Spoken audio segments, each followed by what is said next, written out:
Alright, so I think this is my first time broadcasting on YouTube. So I don't know what is exactly going on here. And alright, so I think this is my first time broadcasting on YouTube. Okay, there is a delay, but I'm gonna try to see would I be able to record this live replay. So I think this is possible.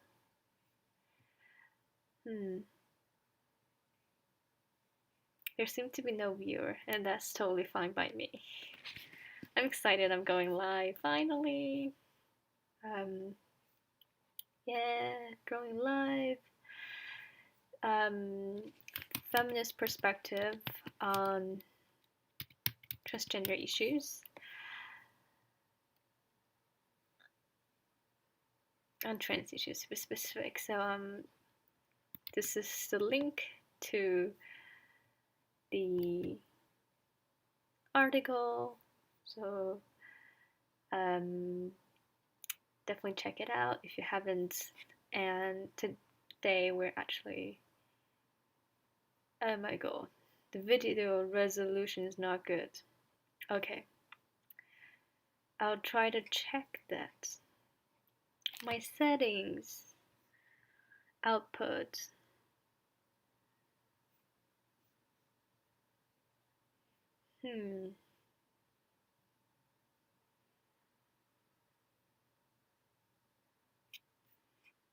Okay, I need to turn off for a sec because apparently it's hard to read if it's like.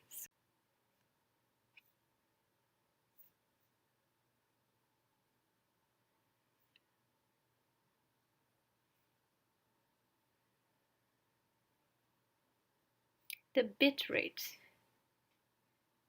Oops. Okay, the current resolution is not optimal. Alright, we're going live again. I'm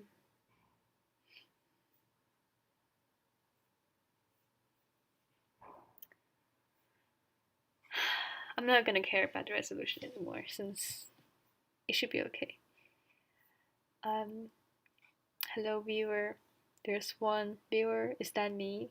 I don't think so because there used to be 0 viewer, but I think that's enough for the setup. You know, it's like every time we're trying to set this up, it's usually pretty weird. And then we're gonna start timer.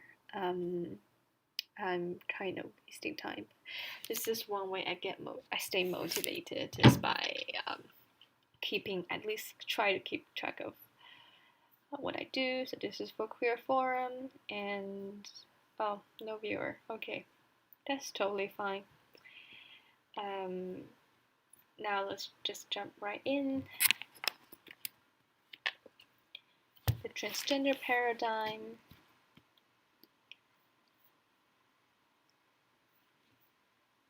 And then when we talk about bilingual, should I make it clear?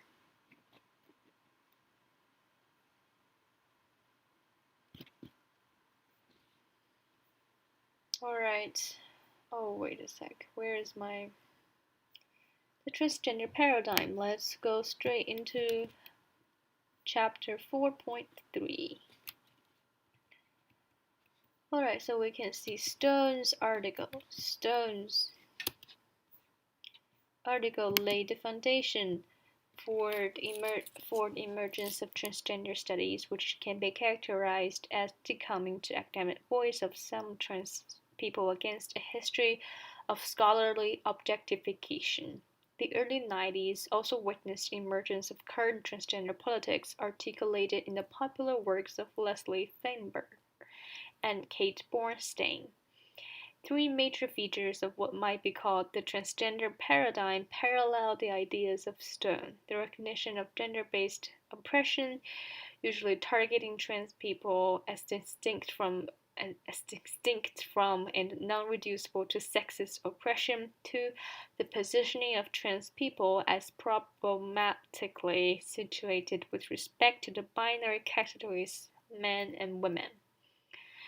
And 3. The endorsement of a politics of visibility.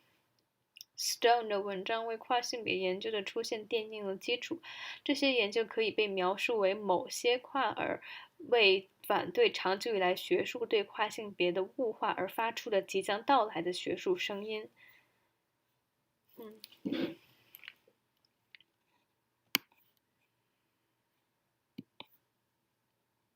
即将到来的学术声音，其实这个地方我觉得可能还有更好的翻译。早在90年代早期，当下的跨性别政治便开始出现，体现在 Leslie Feinberg 和 Kate Bornstein 我的瞎念名字，对不起，念错了，太抱歉了。备受欢迎的作品中，3个可能被称作是跨性别范例的特征与 Stone 的观点有相似之处：一、承认基于性别的压迫，这种压迫通常针对跨儿群体，且不同于也不能被简化为性别歧视的压迫；二、对跨儿群体的定位常错误的与男女性别二元的观点有联系；三、对可见性政治的认可。Honestly, I don't really understand this paragraph anymore. It's getting pretty academic, but we're gonna keep reading. And it's okay if you don't understand, hopefully. Okay.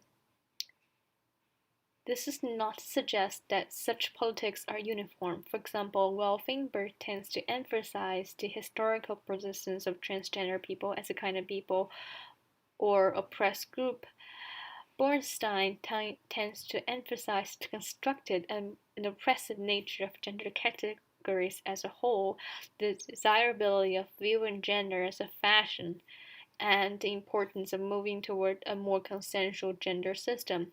Notably, Bornstein draws on the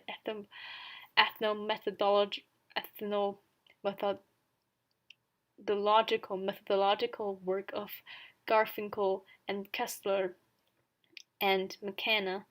The work of Kessler and McKenna is especially remarkable for its early broad use of gender to apply even to biological sex in order to indicate implication of sex within cultural interpretation and practice. 好的，我们再到这先停一下，因为后面就是说 ethnomethodology 了 ，ethnomethodology。这并不是说这些政治观点完全一致。例如 Feinberg 倾向于强调跨性别者作为一类人或一个受压迫群体在历史上存在的持续性，而 Bernstein 倾向于强调社会性别作为一个整体被构建以及压迫性的本质，将社会性别视为一种潮流的希望 ，fashion 是潮流，以及建立，我要 highlight 一下，等等，我要先 comment 一下。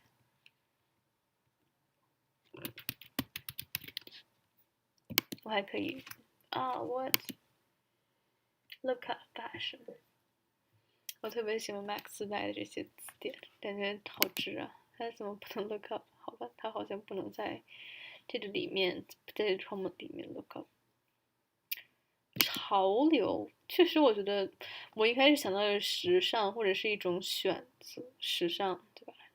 时髦、流行的 fashion。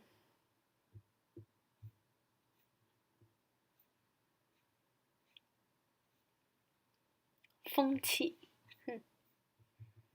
有时候看这种样子方式，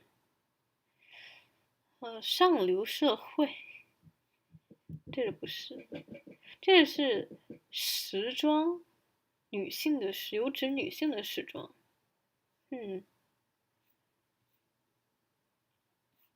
看到这个 traditional Chinese 的翻译就觉得有些意思。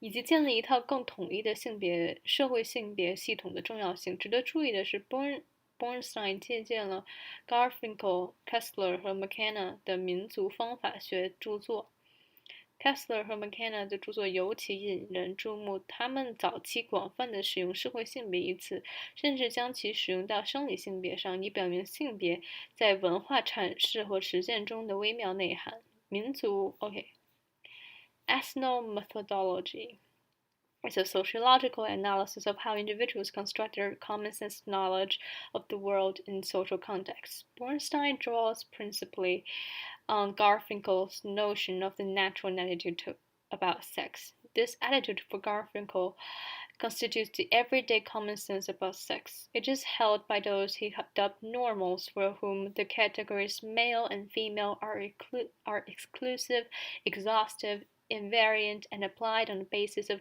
genitalia. Notably, part of the natural attitude involves dismissing counterexamples. For example, intersex individuals who show that the neat categorization of humans into two discrete categories is bogus, as abnormal and aberrant. 回头是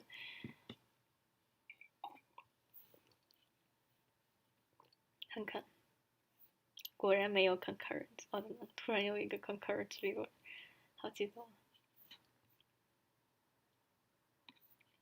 其实我觉得应该可以看清。我一会儿拿我手机看一下，可以看清就好。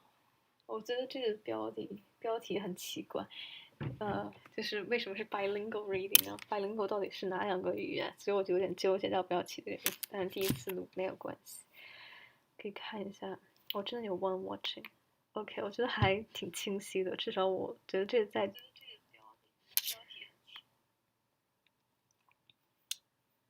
这个分辨率确实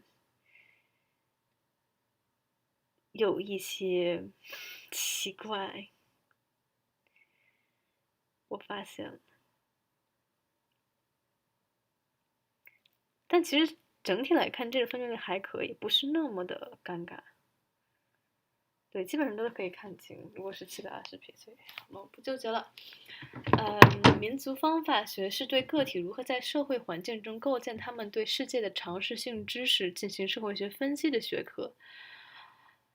Bornstein 也十分关注 Garfinkel 性别自然态度的概念。Garfinkel 认为这种态度构成了关于性的常识，这种态度往往有所谓的正常人持有。这类人认为男性和女性的这两个分类是排他的、穷尽的、不变的，并根据生殖器来确定的。值得注意的是，自然态度可能会对任何反例嗤之以鼻，认为其是奇异畸形。例如坚信人群体，这个群体表明了男性和女性两个类别之间泾渭分明的差异并不是真实的。依按 natural attitude 自然态度，个体基于日常生活体验关照世界，视一切为理所应当，不怀疑其真实性和存在性。OK， 我们要加快进度了。今天我觉得必须要在这周内，今天周3，必须要在这周内把这个做完，争取这周5之前。At any rate， 这个感觉字体有点奇怪。OK， 这样就可以。At any rate, these and other popular works characterized and perhaps provided the foundation for the emerging Anglo-American transgender politics of the 1990s, which, while insisting upon the distinction between gender identity and presentation, on the one hand, and sexual orientation on the other, also fought for representation within LGBT politics. This led to the development of somewhat more inclusive LGBT politics, grounded in the idea that gender variant individuals had always, in the first place, been central to gay and lesbian liberation, and that gay and lesbian individuals themselves may be subject to discrimination on the basis of gender presentation. 无论如何，这些著作和当时流行的其他著作一起，是20世纪90年代新兴的英美跨性别政治的典型之作，也为其提供了基础。这些著作坚持区分性别认同和表现性别认同和性取向，同时他们也为争取 LGBT 政治中的代表权而战，这促进了一种更具包容性的 LGBT 政治的发展，其基础是多元性别特征群体一直是同性恋解放的核心，且同性恋本身就可能受以性别表达为基础的歧视的影响。Okay, let's move on. I think that was a kind of easy to understand paragraph, at least for me. Or do I really truly understand what's going on here? I don't think so. I'm pretty much a beginner, but I try to counter that with my kind of attention to details in languages and all, and I've been reading things out loud, so I thought that was fine. The emergence of transgender politics included the prolonged conflict between trans activists and non-trans feminists over the exclusion of trans women from the Michigan Wild Women's. I think that was. Wait, is this supposed to be how it is actually translated?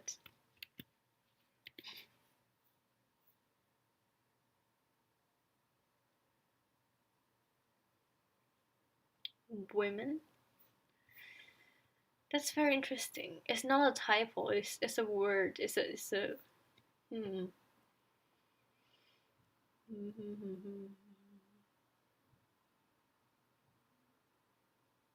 woman.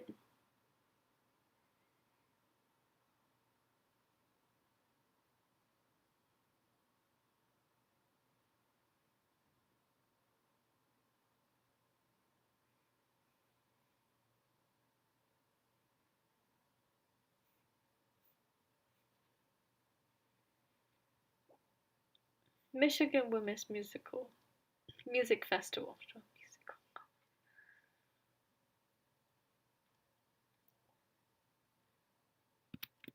OK， 这是非常有趣。In 1994, the trans activist group Transsexual Menace organized camp trans directly opposite the festival. The term transsexual, spelled with one S, was intended to signal a break from the traditional medical conception of transsexuality. The point was to challenge what was seen as the festival's organizers' transphobic attempt to exclude trans women through its women-born women policy. The political conflict persists to this day. 跨性别政策出现包括跨性别活动家和非跨性别女权主义者的长期冲突，这其中包括后者将跨性别女性排除在密歇根州 Women 音乐节之外。1994年，这真的就是这翻译暴露了，好吧。1994年，跨性别活动组织 Transsexual Menace 跨性别威胁在该音乐节正对面搭建了跨儿大本营 Camp Trans。该组织名称中的 transsexual 一词比跨性别 transsexual 一词少了一个 s， 旨在突破传统的跨性别医学概念。其目的在于挑战 Women 音乐节组织者的跨性别行为，以及其通过 Women Born Women 女性生来女性，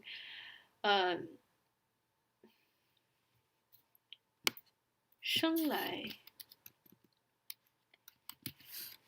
为女性的女性。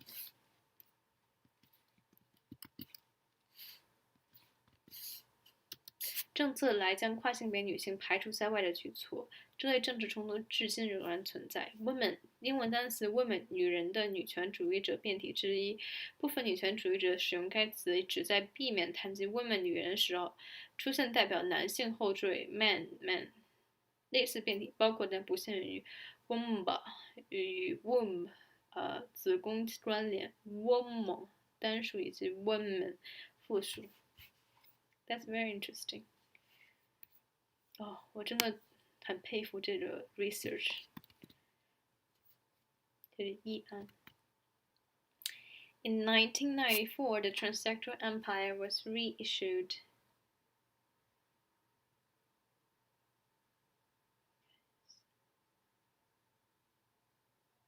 还是 one viewer. Okay, that's okay. That's totally fine by me.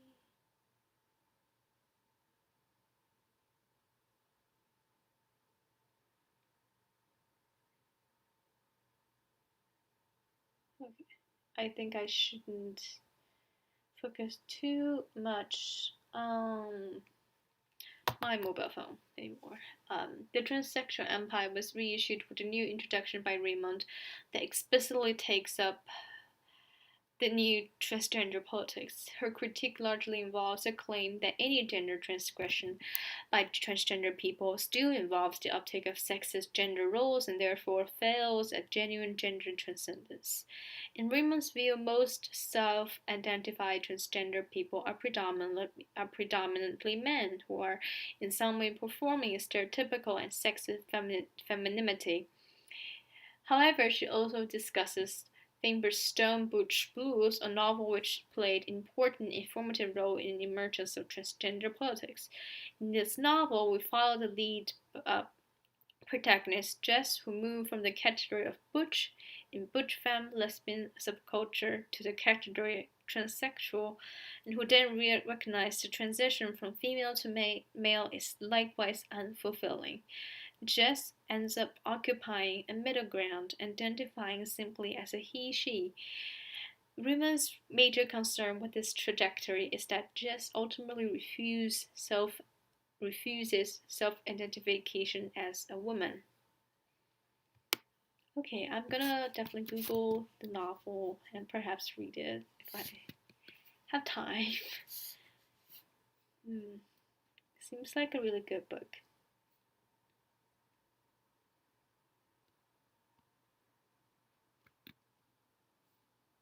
1994年，《变形帝国》重新发行 ，Raymond 为其撰写了新的引言，针对性地讨论了新的跨性别政治。他批评中的主要观点是，任何跨性别者做出的社会性别僭越 （gender transgression），依然带有社会性别角色的性别歧视色彩，因此无法真正实现性别超越。在 Raymond 看来，自我认同为跨性别的主人主要是男性，这一类人在某种程度上表现出了带有刻板印象和性别歧视性质的女性气质。然而，他还讨论了 Finber 的蓝调思想。该小说为跨性别政治的诞生提供了很多信息，极为重要。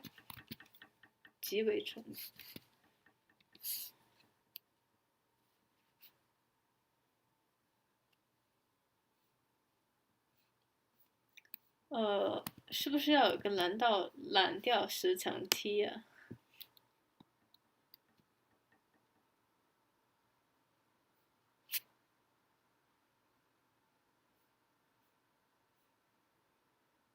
大部分都将它翻译为这个。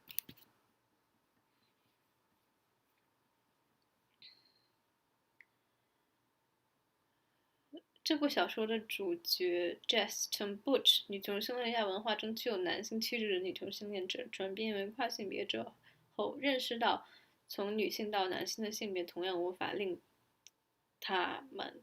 人满足。要不要换成他是一个令其满足？Jess 最终选择了中间地带，自我认同。Wait， 其实这个地方 satisfying 不是 unfulfilling， 其实它就是 unfulfilling， 其实还有一种就是愿望没有实现，不称心的。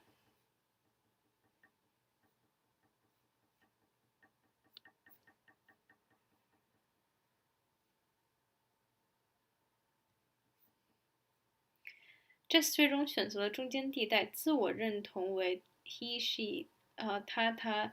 Raymond 对这个事实线的主要关注在于 Jess 最终拒绝自己认同为女性。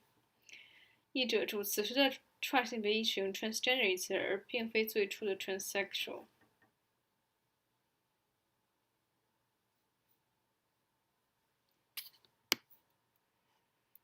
我懂了，这就读完了是吗？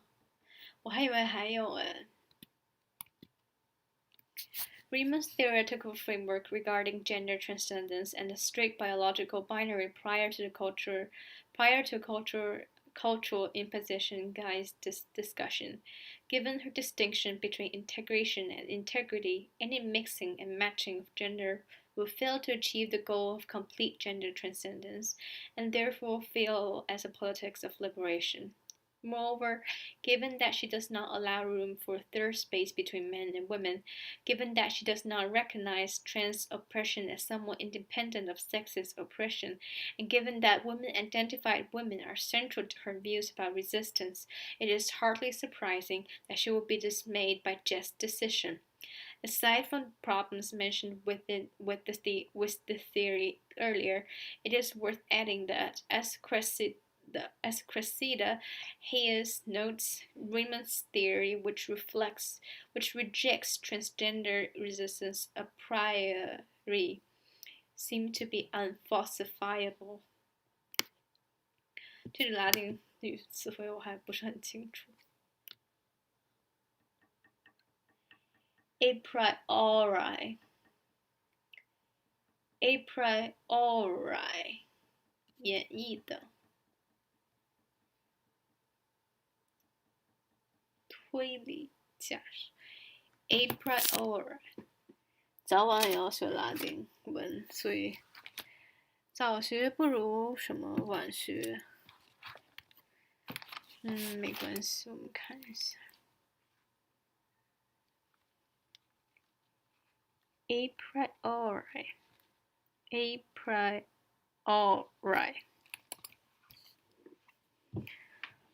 应该没有读错 hopefully a priori 这个词真的其实也不是它是按照什么发音呢？好的，不纠结。在 Raymond 对于该问题的讨论中，始终贯彻着他关于性别超越理论框架和先于文化强迫 cultural imposition 而存在的严格的生物二元论。鉴于他对整合与完整性的区分，任何性别的混合和匹配都无法完全实现性别超越的目标，因此这并不能成为一种解放的政策。此外，鉴于他不允许在男女之间留出第三个空间，鉴于他不承认跨性别压迫在某种程度上独立于性别歧视的压迫，还鉴于他反抗观点的核心是女性认同的女性 （women-identified women）。他对 Jess 的决定感到失望就不奇怪了。除了前文提到的该理论存在的问题，其实我这个地方特别想翻译成不足为奇了。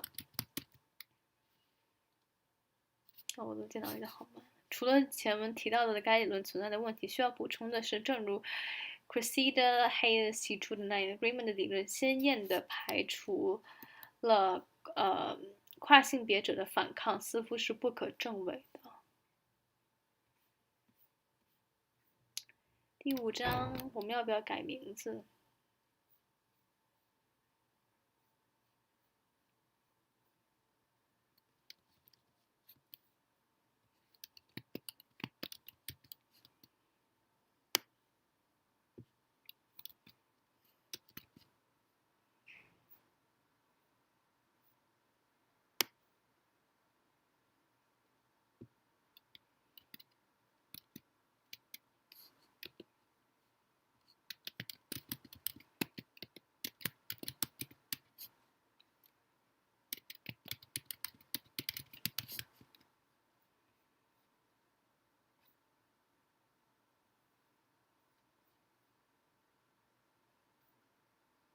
这 thumbnail 感觉好奇怪。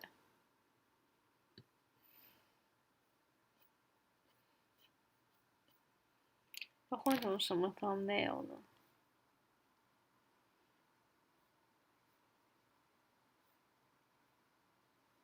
好像也没有特别合适的。实在不行，换成我自己的头像。这是什么鬼？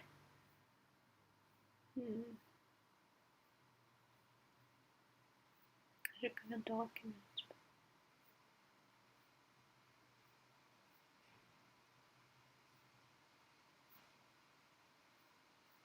咦，真的没有自己的头像吗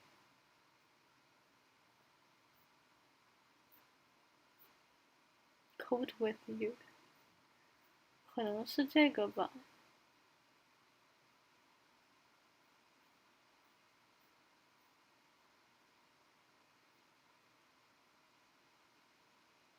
是这个 logo 吗？看看能不能做上来，可能不行，这有点过于奇怪。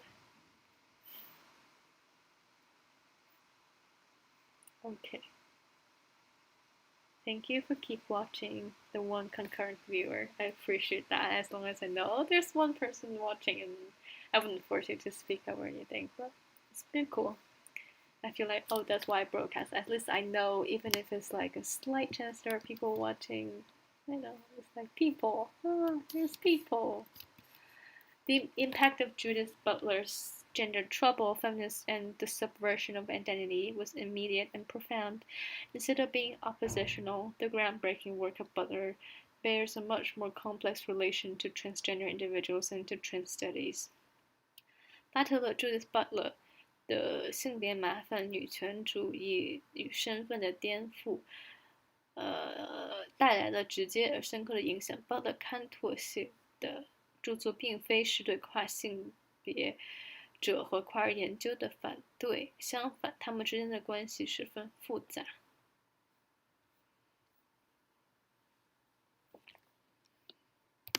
Gender trouble， 性别麻烦。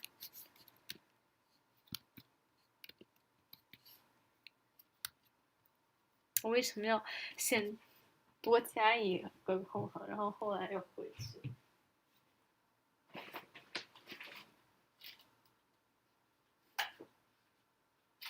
看一下灯黑了。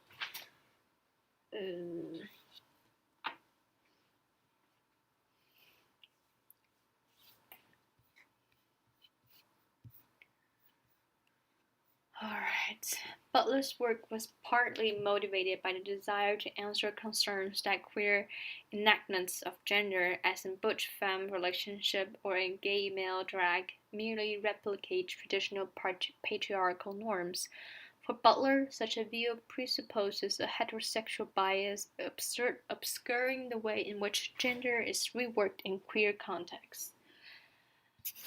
What she has in mind is that in queer subculture, gender practices does not always have the same meaning that they do in mainstream cultural contexts. For example, feminine presentation in some queer contexts may involve a degree of irony not found in mainstream instances of that feminine presentation.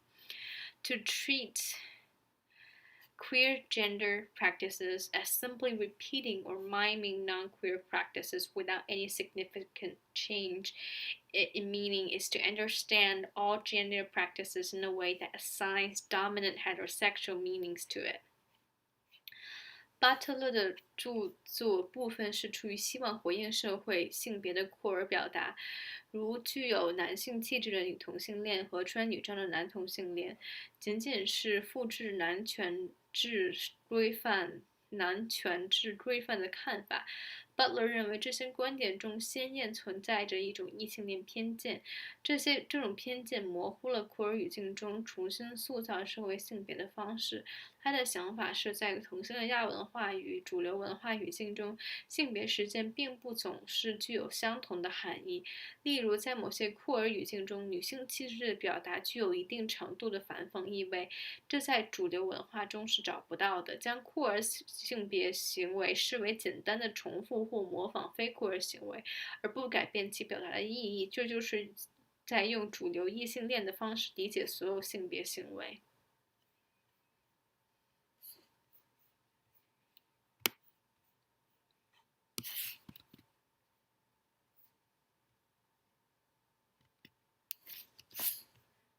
Queer gender performances, far from replicating patriarchal norms, can subvert such norms by exposing their non-natural, imitative character. Sometimes queer gender performance can involve irony or parody through exaggeration. Good examples of this can be found in early films by John Waters, such as Female Trouble. Queer gender can make fun of heterosexual gender practices by exaggerating them and parodying them in such ways that make them seem theatrical and contrived.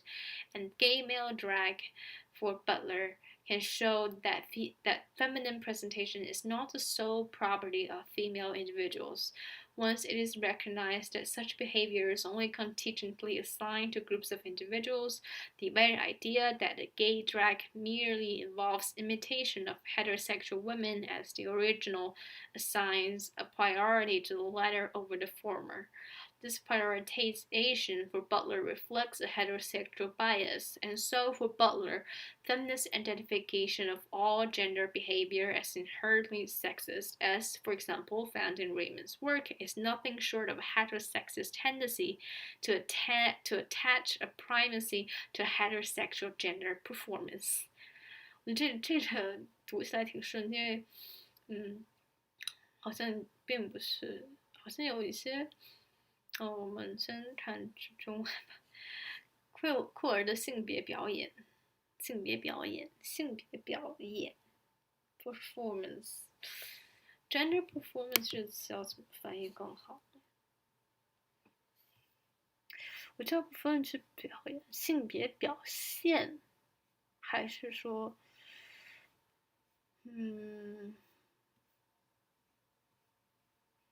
因为表演是性别履行时成绩中国技能本事性能gender performance 这里有没有一个社会学的具体的翻译呢？翻译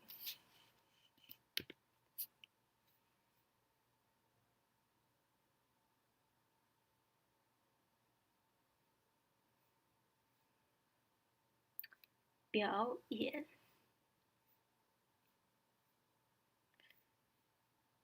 操演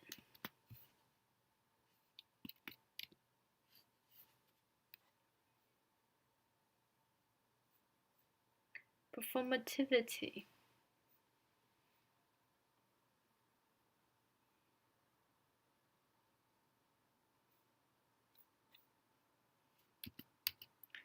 性别操演是否可以翻译成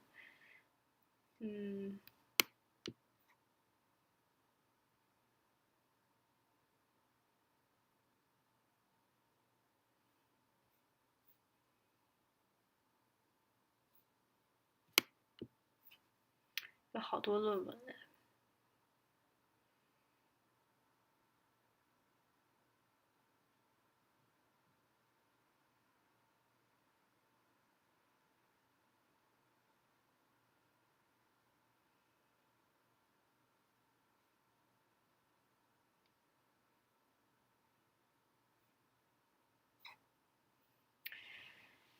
我觉得还是性别操演看上去好像听上去感觉会更好一些，与父权制的规范相去甚远。通过将父权制规范非自然的，这个是。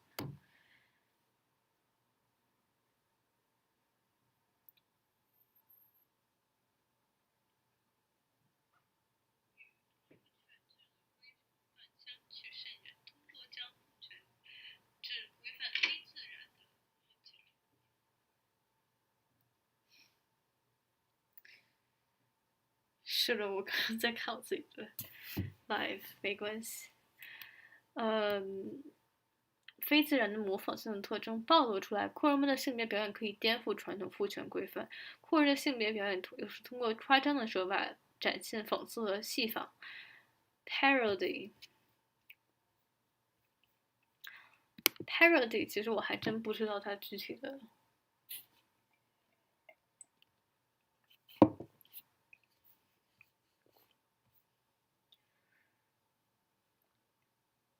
戏剧性的模仿，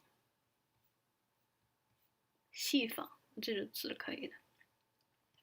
典例可以从 John Waters 早期的电影中找到。电影中，我终于遇到了一个 typo， 感觉好久都没有遇到 typo 了，天呐！我觉得应该 typo 这么开心，就是这种 typo 是最好的 correct， 其他还真的很难。Female trouble。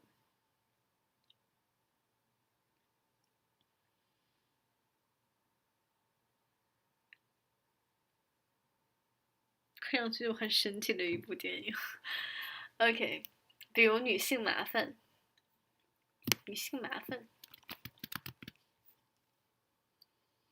这是直译吗？我觉得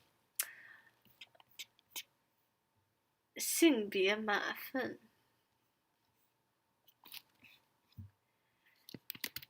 ，female trouble， 这肯定应该是有官方翻译的。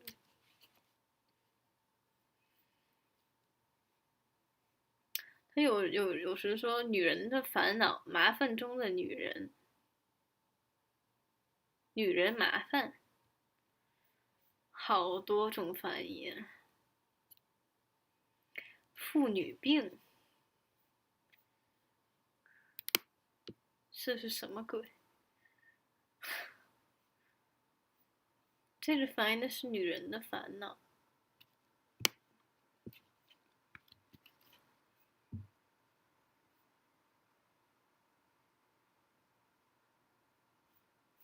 可以通过这个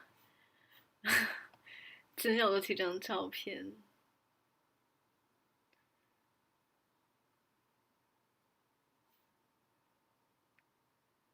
Camp。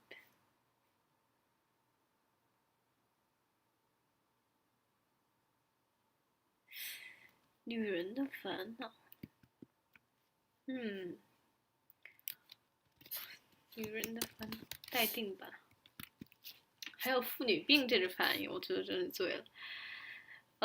性别酷儿通过夸张与戏仿的方式取笑异性恋的性别行为，以此让异性恋性别行为看上去十分做作和戏剧化。巴勒认为，男同性恋变装者可以表明女性气质并不是女性群体独有的特殊属性。一旦认识到这种行为只是偶然的分配给某些群体，那么将男同性恋变装者的行为视为对异性恋女性原始气质单纯模仿的想法，就体现了后者对前者的优越感。Butler 认为这种优越感反映了异性恋偏见。此外，他还认为女权主义者将所有性别行为视为性别歧视的想法，比如在 Raymond 著作中所体现的那样，简直是将异性恋性别表现置于首位的异性恋主义倾向。It's nothing short of， 就这个，It's nothing short of， 我要去搜一搜。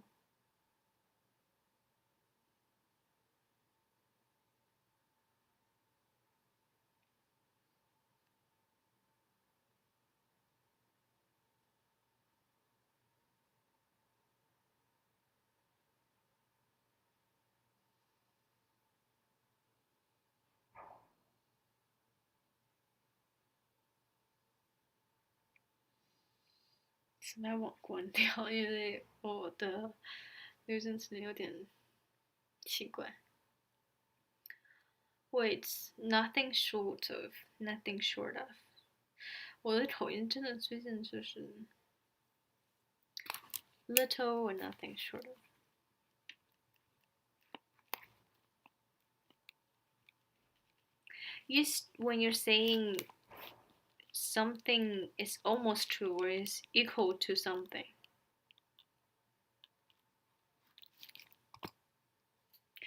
简直，觉得这个地方用简直这个词好吗？它到底有没有对应的？几乎是，简直可以，简直，简直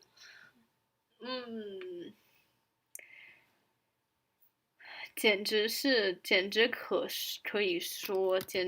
以说是将异性恋性别操演，置于首位的异性恋主义倾向。议案 gender perform 性别表演在性别麻烦一说中。Judith Butler 提出性别表演论 gender performativity 这一章，认为性别是一种常常不受主体所控的表演。详见 transfer gender 词条中 application of gender performance gender trouble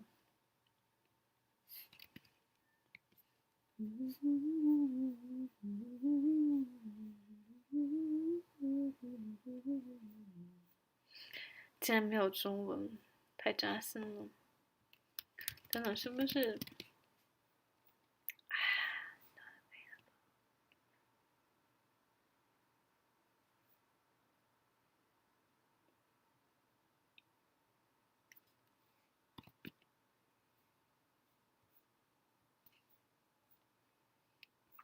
我争取把，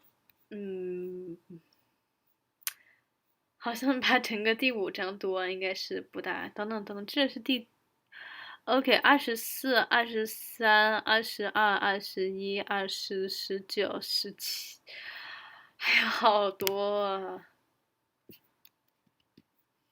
没关系，咱们今天就把这个5.1读完，然后我就去睡觉了。毕竟我已经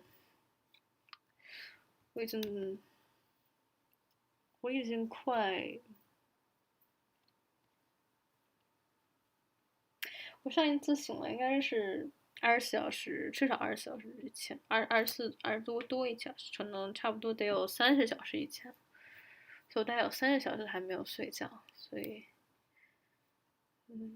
，Butler's account of gender aims to call into question in the pre-existence of a group of individuals. It asks women, females, prior to the enforcement of gender role.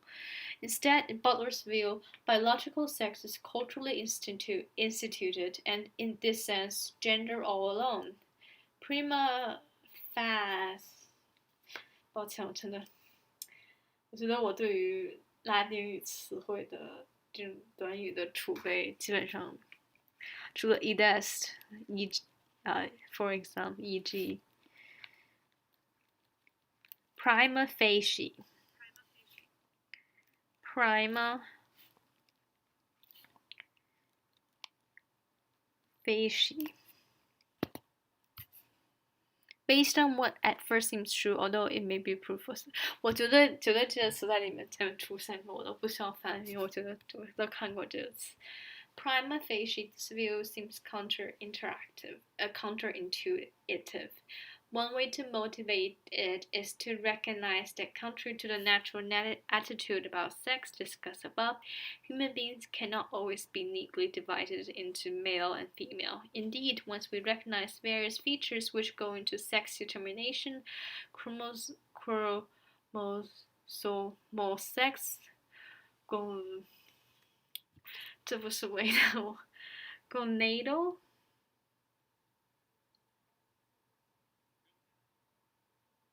gonad, a male sex organ that produces sperm, a female sex organ that produces eggs. Gonad,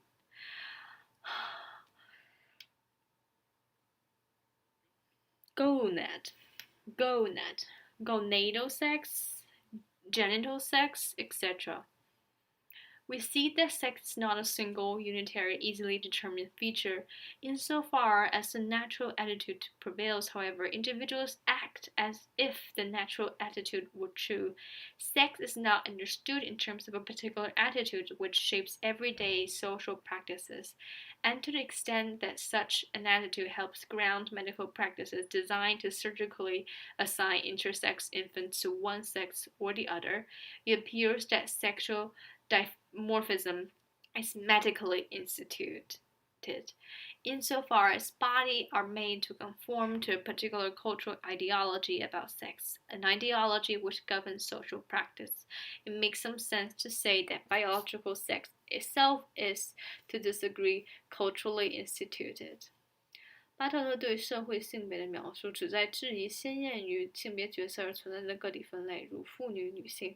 相反的是，巴特勒认为生理性别是基于文化建立起来的，因此在这个意义上，性别始终是社会性别。乍一看，这种观点似乎违背直觉。证明该观点的一种方法是认识到与性别的自然态度上文以述相反，人类并不总并不能总是被整齐地分为男性和女性。事实上，一旦我们意识到性别决定的各种特征，染色体性别、性腺性别、生殖器性别等等，我们就会发现性别不是一个单一的、统一的、容易确定的特征。然而，在性别自然态度普遍存在的情况下，人们的行为使得其看起来似乎是真实的。性别现在被理解为一种影响日常社会实践的特殊态度。正是这种态度使得人们在医学实践中通过手术将间性婴儿划分到男女两个性别之一。这样看来，性别二元态似乎是医学手段建立的。只要身体被用来适应关于性别的某种文化意识形态，这种意识形态主导了人们的社会实践。因此，可以说生理性别本身就是由文化所建立的。我觉得还有3段啊，有希望。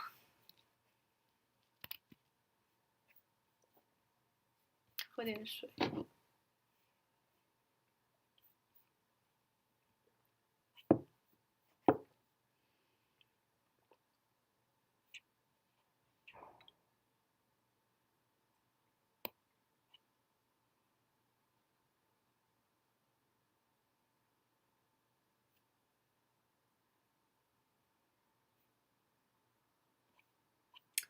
刚读了58分钟，应该没有那么久。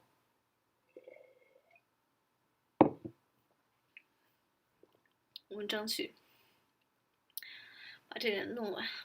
In Butler's view, whenever we discuss the body, we are also representing it in culturally specific ways. To speak of the biological sex body as somehow prior to particular discourses about it is to, in so doing, nonetheless ironically speak about it within some particular discourse and hence represent in some way. According to Butler, sex is culturally instituted by representing the body as a natural container of some inner gender self. Sex is understood as the bodily indication that concealed within it is the essence of either a woman or a man. For Butler, this view is false. However, just as a natural attitude may be treated as if it were true, even though it is not, so too bodies can be falsely treated as containers of gender selves. To the extent that this view is pervasive and regulative of human conduct, one can, in this sense, say that sex is socially constructed. 这种我没有太懂。看一下中文翻译。在巴特勒看来，人们讨论身体时总是以文化特定的方式来表达它。那些认为具有生理性别特征的身体先于身体话语而存在的看法，依然在使用某些话语来描述并表现身体，这多少具有讽刺意味。根据巴特勒的观点，身体被表现为一种承载内在的社会性别化的自我的自然容器，生理性别由此被文化建立。生理性别被理解为身体的一些外在表现，其内隐含了非女即男的实质。巴特勒认为这样的观点是错误的。然而，正如性别自然态度可以被误认为是真实的，身体也可以被错误的视为社会性别自我 gender self 的容器。这种gender selves， 这是一个很有意思的点。这种观点对人类行为具有如此强烈的普遍性和规范性，甚至在这意义上可以说，生理性别是社会建构的。我觉得到最后sociology就是什么都是 socially construct， 什么都是社会建构的，生理性别也是，有趣。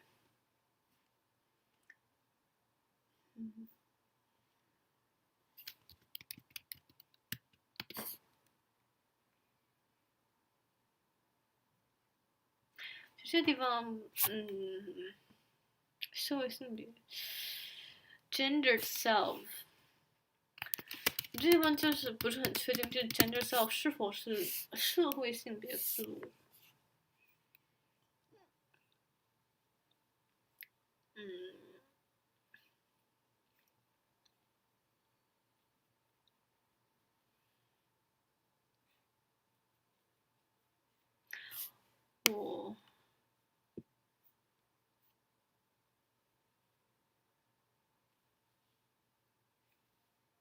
知网现在都是国外的网站 ，overseas。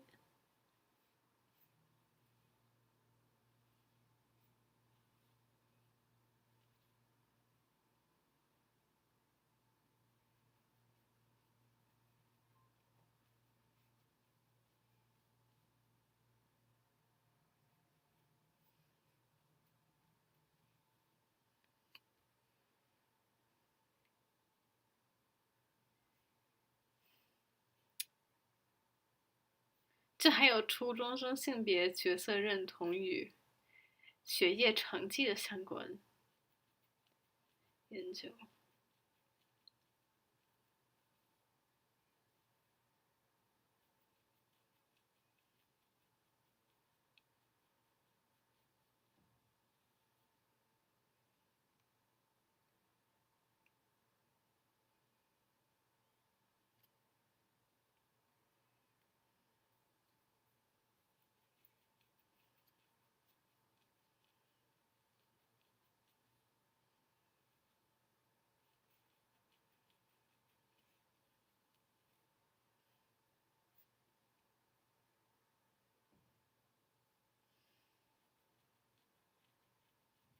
其实有好多是心理学的内容。我觉得这个是不是也是 Cornell Library 的？要不我觉得一般也不是直接可以下载。我记得我之前查文献就是就是 access provided by Cornell Library，也有可能这个是本身就是，如果你是不用校园网都是免费，也是有一种可能。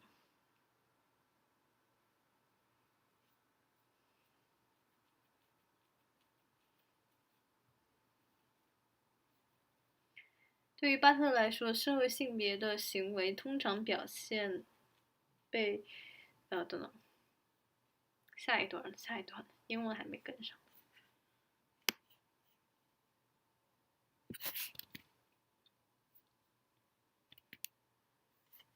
这点还没有空。Butler behavioral manifestations of gender are often taken to express a prior gender identity that is contained within a naturally sexed body. Thus, feminine behavior is seen as expressions of the inner feminine core contained within the body sexed female. On the contrary, in her view, such performances simply serve to generate the fiction of a pre-existing gender identity as well as the fiction of the sex body qua natural container of this identity. What is qua? Cray in the capacity of as being. 这个是，以什么为资格作为？是拉丁语的，果然。好吧，学术速度就是不一样，就类似于以什么为角色。This is to say, behavioral manifestations are prior to gender identity and sex body, rather than the other way around. The illusion of a stably sex body, core gender identity, and heterosexual orientation is perpetuated through repeated stylized bodily performances that are performative in the sense that they are productive of the fiction of a stable identity, orientation, and sex body as prior to the gendered behavior. 一般来说，社会性别的行为表现通常被用来表达一种存在于天生的生理性别身体之内的鲜艳存在的性别认同，因此女性气质行为被视为对女性内在气质核心的表达。这种核心存在于身体为女性的人，而在他看来恰恰相反，这些女性气质表演不过是虚构了一种先前存在的性别身份，以及一种性别化身体来作为这种性别身份的自然容器。这就是说，行为表现的存在早于性别身份和性别化身体，而不是相反。对于稳定的性别化身体、性别身份核心和异性恋性取向的幻想，通过重复的程序化式的身体表演而长期存在。这些表演之所以具有表演性，是因为他们虚构了先前与社会性别行为而存在的稳定的身份取向和性别化身体。最后一点呢，然后我们就去看一看Cornell这学期那个 Wording of Sex and Gender 的那个教科书有啥。This allows Butler to answer the charge that queer gender performances merely replicate sexist gender role behavior. In her view, all gender behavior is imitative in nature. Heterosexual gender identity involves an instability that it attempts to cover over. While it purports to be grounded in a naturally gendered core, it amounts to nothing more than repeated attempts to imitate past instances of gender behavior. Thus, there is also a subversive potential of queer drag and camp gender performance in her view, insofar as it can parody and thereby expose this concealed imitative quality. As a consequence, Butler welcomes the proliferation of queer gender behaviors that re-signify parody. 这是 parody 还是 parody and expose the mechanics by which the fiction of normative heterosexist gender is created.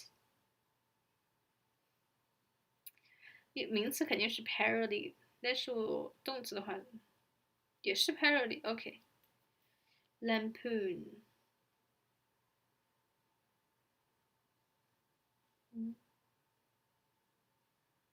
它的同义词有 lampoon。satirize。OK。这使得巴特勒能够回应这样一种指控：酷儿性别表演不过是复制了带有歧视性的性别角色行为。在他看来，所有性别行为本质上都是模仿的。异性恋性别身体包含一种他竭力掩盖的不稳定性，虽然异性恋性别身份自称扎根于天生的性别核心，但它只不过是在反复模仿过去的性别行为。在他看来，酷儿变装者和带有女性气质的性别表演都通过戏仿的方式揭露了此类隐藏的模仿，因此具有颠覆的潜质。因此 Butler 欢迎酷儿性别行为的扩散，来重新定义、戏仿并揭露上述性别机制。正是通过上述机制，异性恋得以虚构出正统的异性恋主义社会性别。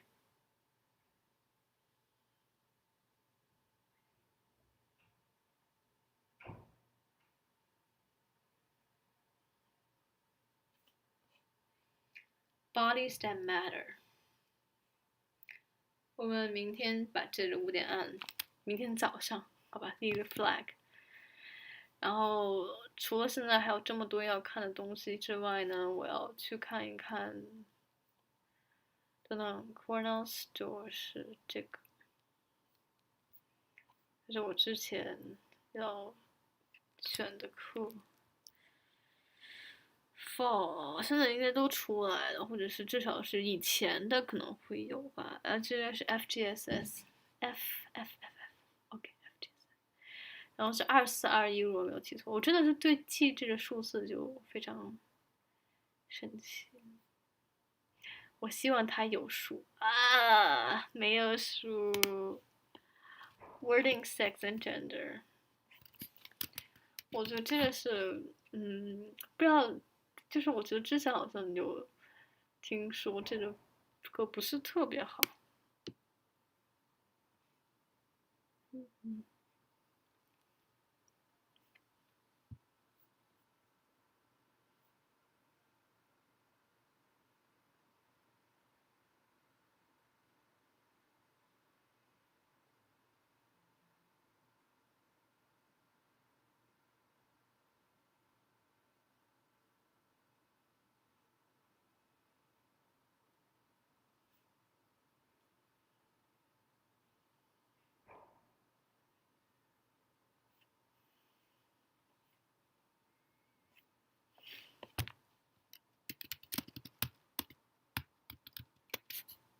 真的没有 syllabus 吗？他就可能就没有放出来，确实。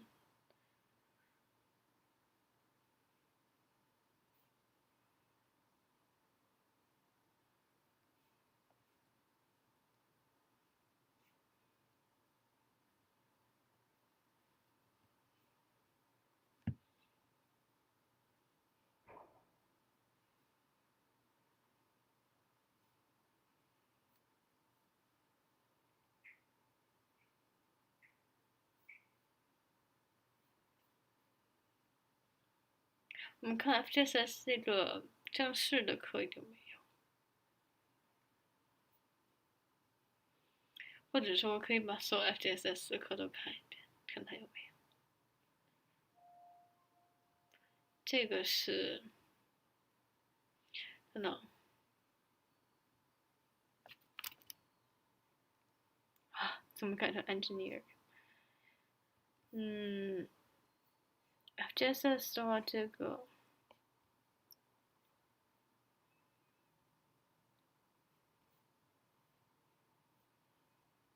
Outside the arts and sciences.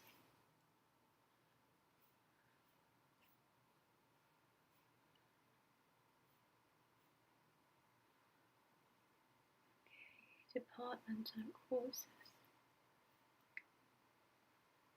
FGSS.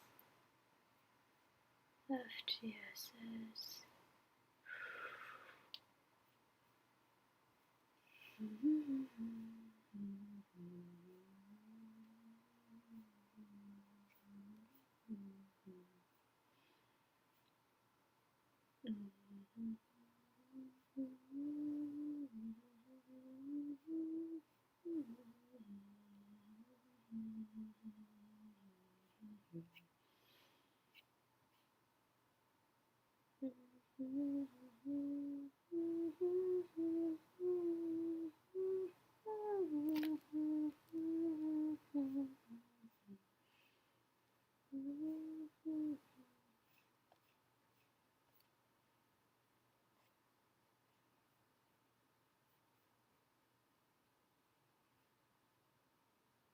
Feminist theory， 这是需要看的一本。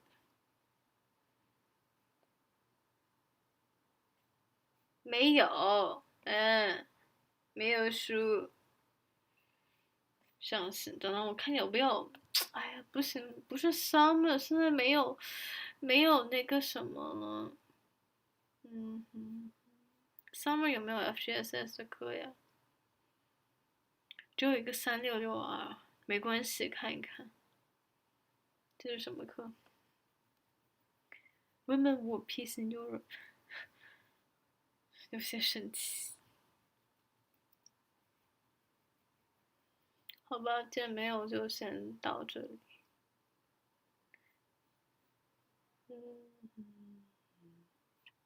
It's been a great all right. See you all. Bye. See you next level.